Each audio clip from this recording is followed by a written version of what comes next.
लोगों ने ये गाना जो करेंटली इंटरनेट पे हर जगह वायरल चल रहा है जरूर सुना होगा। एक नंबर तुझे कंबर। तो ये गाना है शेकी बाय संजू राठौर। गुरु रंधावा का रीसेंट ट्रैक कत्ल, किंग का सुपर हिट कमर्शियल बैंगर तू आके देख ले, दर्शन रावल का ट्रैक मेरी माइया जिन्ना सोना और दिलजीत दोसांझ और बादशाह भाई का गाना नैना। क्या तुम लोग को पता है इन सारे गाने में एक चीज कॉमन, एक ऐसा सब जॉनरा जो धीरे धीरे इंडियन म्यूजिक सीन में एक मूवमेंट बन रहा है, एक ऐसा फ्यूजन जहां पे सिर्फ दो बीट्स नहीं मिलती है बल्कि दो अलग अलग कल्चर की कहानियां आपस में टकराती है। आज हम बात करने वाले हैं एक ऐसे म्यूजिकल फ्यूजन के बारे में जो ना ही सिर्फ इंडिया में बल्कि ग्लोबली धमाका कर रहा है। अभी मैंने जितने भी गाने प्ले किए ये इसी सब जॉनरा के हैं। मैं बात कर रहा हूँ एफ्रो देसी। तो तुम लोगों के दिमाग में अब आ रहा होगा कि एफ्रो देसी है क्या और कैसे ये ट्रेंड बन गया है, ऐसा क्या है इस सब जॉनरा में जो आर्टिस्ट इसे इतना पसंद कर रहे हैं और जो भी म्यूजिक हमें इस सब जॉनरा के अंदर देखने को मिल रहा है वो बहुत ही क्रेजी नंबर्स लेके आ रहा है। So let's talk about this is Afro देसी म्यूजिक। सो एफ्रो देसी बेसिकली एक फ्यूजन है अफ्रीकन और देसी या फिर साउथ एशियन म्यूजिक का। सो इस सब जॉनरा में एफ्रो बीट्स, डांस और रेगे मिक्स होते हैं देसी एलिमेंट के साथ, जैसे कि भांगड़ा, इंडियन क्लासिकल या फिर देसी हिप हॉप। तो तुम लोगों को ये ट्रेंड इंडियन सब कॉन्टिनेंट में थोड़ा नया लग सकता है बट ऐसा है नहीं। यूएस, यूके, कनाडा जैसे कंट्रीज में जहां पे इंडियन या फिर साउथ एशियन और अफ्रीकन काफी टाइम से साथ में रह रहे हैं वहां पे हमें ये सब जॉनरा काफी पहले से देखने को मिल रहा है। काफी सालों से इन कंट्रीज में पार्टीज, डीजे मिक्सेस और साउंड सिस्टम में एफ्रो देसी म्यूजिक प्ले हुआ करते हैं और बेसिकली इनका जो कोर आइडिया है वो है कल्चरल कोलैबोरेशन।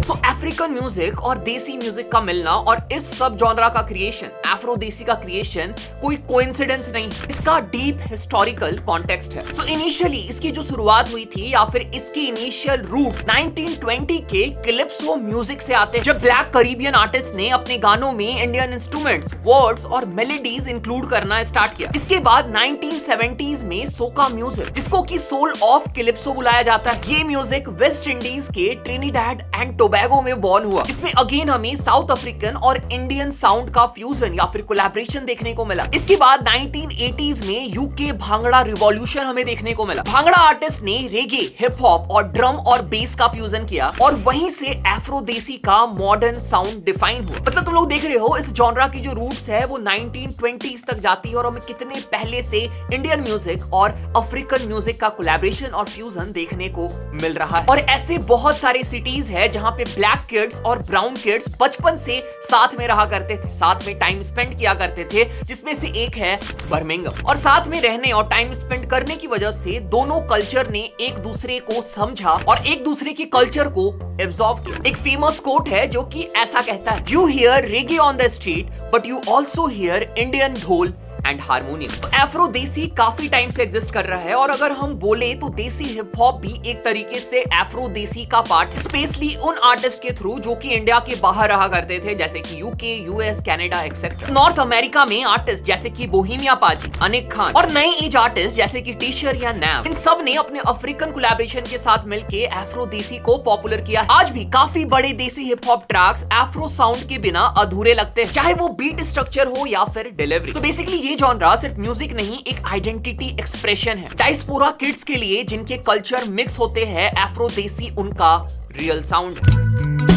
तो अब सवाल ये है, जैसे मैंने बात किया एफ्रो देसी काफी पुराना है राइट, तो अब सडनली ये क्यों पॉपुलर हो रहा है, क्यों ट्रेंड में आ रहा है? तो इसके पीछे मल्टीपल रीजंस है, आओ थोड़ा डिस्कस करते हैं। पहली चीज ग्लोबलाइजेशन। अब म्यूजिक आसानी से वर्ल्ड के हर कोने तक पहुंच सकता है। स्ट्रीमिंग प्लेटफॉर्म जैसे कि यूट्यूब, स्पॉटिफाई के थ्रू इन म्यूजिक को आसानी से सुना जा सकता है एंड इवन टिकटॉक, इंस्टाग्राम में लोग इन गानों पे, इस जॉनरा पे वाइब कर रहे हैं। इसके साथ साथ जितने भी डायस्पोरा यूथ है वो अपने कल्चर को रिप्रेजेंट करना चाहते हैं एंड एफ्रो देसी is the way for them. इसके साथ साथ एफ्रो देसी म्यूजिक काफी ग्रूवी है, तो उसकी वजह से क्लब और पार्टीज कल्चर में ये म्यूजिक बहुत ही इजीली अडॉप्ट हो जाता है और लोग इसमें काफी ज्यादा वाइब करते हैं। और इस सब जॉनरा की वजह से मल्टीपल कोलैबोरेशन भी पॉसिबल हो पा रहे हैं। Artist from Nigeria, India, UK, Caribbean are now collaborating more than ever. So from Toronto to London to Delhi, Afro Desi is becoming go to vibe. Afrodesi सिर्फ एक जॉनरा नहीं है, एक टेस्टामेंट है कल्चर की फ्लूइडिटी का। ये हमें दिखाता है कि म्यूजिक का जो असली पावर है वो है कनेक्ट करना। आज की ग्लोबल जनरेशन के लिए Afrodesi is not just a music, it's a way to से